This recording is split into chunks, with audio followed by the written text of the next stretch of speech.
అందరికీ నమస్కారం. నా పేరు శివరాం ప్రసాద్ పట్నాయక్ తాళ్ళబురుడి. నా qualification MSc BEd MPEd master in physical education.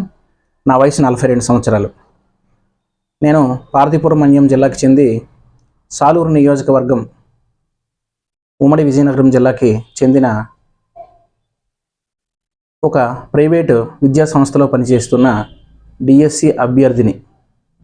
2024 general అసెంబ్లీలో 164 స్థానాలతో అత్యధికమైన మెజార్టీని సాధించి పార్టీని స్థాపించిన, అధ్యక్ష పదవిని నిర్వహించిన మన ముఖ్యమంత్రి వర్యులు శ్రీ నారా చంద్రబాబు నాయుడు గారికి, మరియు ఉప ముఖ్యమంత్రి శ్రీ పవన్ కళ్యాణ్ గారికి, మరియు విద్యాశాఖ మంత్రి నారా లోకేష్ గారికి, మరియు ఎన్డీఏ కూటమి తరపున ఎన్నికైన ప్రతి ప్రజాప్రతినిధికి నా యొక్క హృదయపూర్వక స్వాగత సుమాంజలి. ఈ వీడియో ద్వారా నేను తెలియజేయాలనుకుంటుంది ఏంటంటే, గత 8 సంవత్సరాల నుంచి డిఎస్సి నోటిఫికేషన్ ఎప్పుడు వస్తుందా అని ఎదురు చూస్తున్నాం. అయితే మా అదృష్టం కొలది ఎన్డీఏ కూటమి ప్రభుత్వం వచ్చి రాగానే మొట్టమొదటి సంతకం అనేది ఈ డిఎస్సి 2024 నోటిఫికేషన్ పైనే చేసి మమ్మల్ని ప్రోత్సహించడం అనేది మేము చాలా అదృష్టవంతులుగా భావిస్తున్నాం. దీనికి అందరూ ప్రజాప్రతినిధులందరికీ మా యొక్క ధన్యవాదాలు తెలియజేసుకుంటూ, నాదొక విన్నపం ఏంటంటే, ఈ డిఎస్సి 2024 నోటిఫికేషన్లోనైనా ఎంపిక ప్రక్రియలో ఒక శాశ్వతమైన విధి విధానాలను ప్రకటిస్తారని కోరుకుంటూ అందరికీ నా యొక్క విన్నపములు. ఈ డిఎస్సి ప్రక్రియలో శాశ్వత విధి విధానాలు లేవు అనడానికి నేనే ఒక ఉదాహరణ. ఎందుకంటే మా తాతల నుండి, తాతగారు మా నాన్నగారు నుంచి అందరూ ఉపాధ్యాయ వృత్తిలోనే ఉన్నారు. నేను కూడా నా విద్యాభ్యాసం నుంచే ఒక ఉపాధ్యాయునిగా స్థిరపడాలనే ఆశయంతో 2006లో బీఈడి కంప్లీట్ చేయడం జరిగింది. MSc mathematics and BEd complete చేయడం జరిగింది. అయితే 2006 నుంచి 2008 వరకు ఎస్జిటి ఎగ్జామ్ కోసం, సెకండరీ గ్రేడ్ టీచర్ పరీక్ష కోసం 2 సంవత్సరాల సుదీర్ఘ ప్రిపరేషన్లో ఉండగా 2008లో మెగా డిఎస్సి నోటిఫికేషన్ వచ్చింది. అయితే ఈ మెగా డిఎస్సి నోటిఫికేషన్లో సడన్గా SGT school assistant, SGT 30%, school assistant 70% అనే ఒక కొత్త జీవో రావడం వల్ల అప్పటి వరకు ప్రిపేర్ అయిన ప్రిపరేషన్ అంతా పక్కన పెట్టి వెంటనే మరొక సబ్జెక్టుకి మారడం వల్ల నాలాంటి చాలామంది అభ్యర్థులు ఉద్యోగాన్ని సంపాదించలేకపోయారని నా అభిప్రాయం. అయితే ఇంకా అక్కడ నుంచి నెక్స్ట్ డిఎస్సిలో ఇంకా మ్యాథమెటిక్స్ పోస్టులు అనేవి స్కూల్ అసిస్టెంట్ మా విజయనగరం జిల్లాకు అంతంత మాత్రంగానే ఉండడం జరిగింది. సో చిన్నప్పటి నుంచి ఆటలపై, గేమ్స్పై నాకున్న శ్రద్ధ వల్ల 2012లో నేను physical education, BPEd bachelor in physical education, next master in physical education కూడా కంప్లీట్ చేసి రెడీగా ఉన్న సమయంలో 2014లో ఉమ్మడి ఆంధ్రప్రదేశ్ నుంచి ప్రత్యేక ఆంధ్రప్రదేశ్గా ఏర్పడిన మొదటి ముఖ్యమంత్రిగా నారా చంద్రబాబు నాయుడు గారు ముఖ్యమంత్రి వర్యులుగా ప్రమాణ స్వీకారం చేసిన తర్వాత, చంద్రబాబు నాయుడు ముఖ్యమంత్రి అయ్యారు అంటే ప్రతి సంవత్సరం డిఎస్సి ఉంటుంది అనే ఒక భరోసాతో, చాలా ఆనందోత్సాహాలతో అభ్యర్థులందరూ ఉండే సమయంలో 2014 డిఎస్సి ప్రకటించారు. అయితే ఆ ప్రకటనలో చాలా తక్కువ పోస్టులతో మాత్రమే మమ్మల్ని నిరాశకు గురి చేశారు. అయినప్పటికీ మా విజయనగరం జిల్లాకి ఫిజికల్ ఎడ్యుకేషన్ పోస్టులు 3 వచ్చాయి, మ్యాథమెటిక్స్ అయితే 2 పోస్టులు రావడం జరిగింది. సో ఆ డిఎస్సిలో మా జిల్లాలో 14వ ర్యాంక్ నేను సాధించినప్పటికీ నిరాశలోనే ఉండిపోయాను.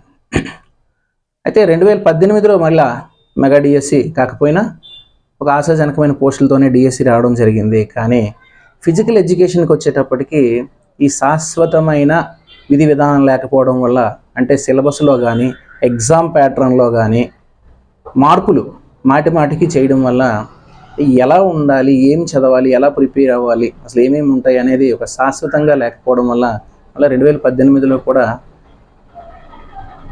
సేమ్ రిపీట్ అయింది.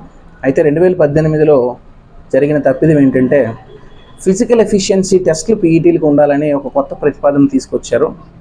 అది ఎవరు చేశారో వారికి మేము చాలా మరి అది చెప్పడానికి చాలా ఇబ్బందికరం. ఆ టెస్ట్లు అనేవి ఎలా చేశారంటే ఒలింపిక్స్ కండక్ట్ చేసే విధంగా టెస్టులు చేయడం జరిగింది.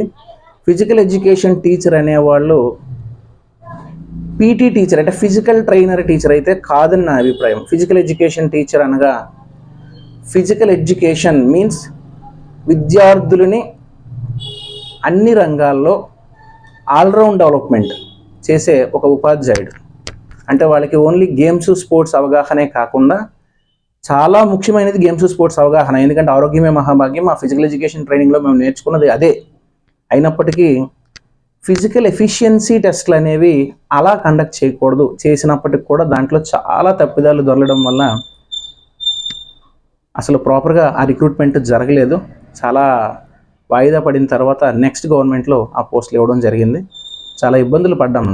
ఈ విషయాన్ని అందరూ గమనించగలరు.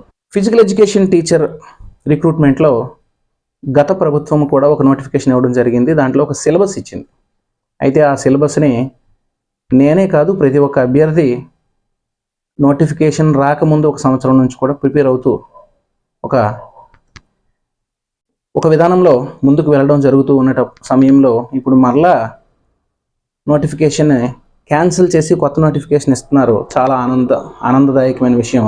కానీ ఈ సిలబస్ విషయంలో కానీ లేదా రిక్రూట్మెంట్ ప్రాసెస్ పేపర్ ప్రొసీజర్లో కానీ ఒక శాశ్వతమైన విధి విధానాలని ఉండేటట్టు చూసి ఇస్తారని మనస్ఫూర్తిగా కోరుకుంటూ ఉన్నాను. అయితే నా విన్నపం ఏంటంటే ఫిజికల్ ఎఫిషియన్సీ అనేది ఫిజికల్ ఎడ్యుకేషన్ టీచర్కి ఉండాలండి, అది కంపల్సరీ. కానీ దానిలో మెరిట్ కాదు, qualifying marks. Example, physical efficiency teacher అనేవాడు ఒలింపిక్స్కి వెళ్ళడు. Physical education school assistant teacher అనేవాడు ఒలింపిక్స్కి ప్రిపేర్ చేయడు.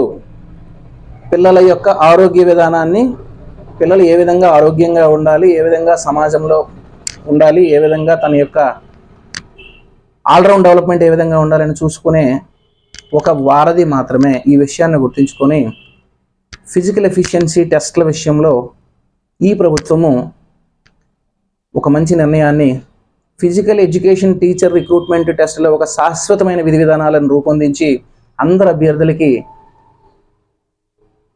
ఉపయోగపడే విధంగా ఒక నిర్ణయం తీసుకొని నోటిఫికేషన్ ఇస్తుందని ఆశిస్తూ, చివరిగా ఒక విషయం ఏంటంటే, క్వాలిఫైయింగ్ ఫిజికల్ ఎఫిషియన్సీ టెస్ట్లో ఓకే అంటే హై జంప్, లాంగ్ జంప్, ఇట్లా రన్, ఇంత టైంలో ఇది చేసినట్లయితే క్వాలిఫై అవుతారు. ఆ క్వాలిఫై ఉండే మార్క్స్ ఉంటే సరిపోతాయి అనేది నా అభిప్రాయం. దయచేసి అన్యదా భావించకుండా ఈ విషయాన్ని గమనిస్తారని కోరుకుంటూ ముఖ్యమంత్రి